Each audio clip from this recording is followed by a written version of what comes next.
সিংহের মতো গর্জন ছিল আদি ভাইয়ের কণ্ঠে,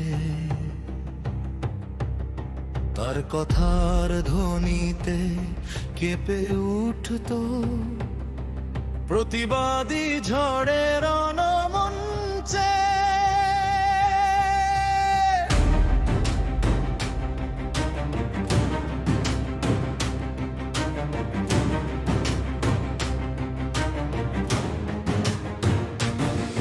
চুপ থাকা শেখেনি কখনো,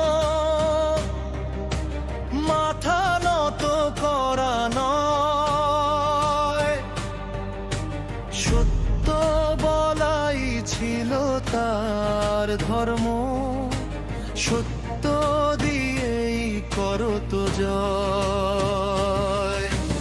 মুক্ত কণ্ঠে বলতো সে, অন্যায় মানে অন্যায়, প্রতিবাদের আগুনে জ্বালাত ঘুমিয়ে থাকা বিবেক তাই।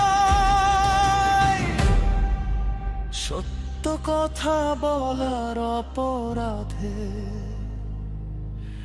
দিতে হলো তার প্রাণ,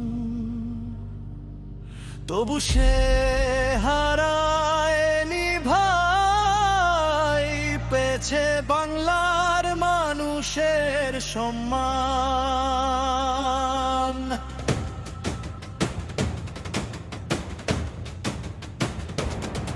না ফেরার দেশে চলে গেছে আজ,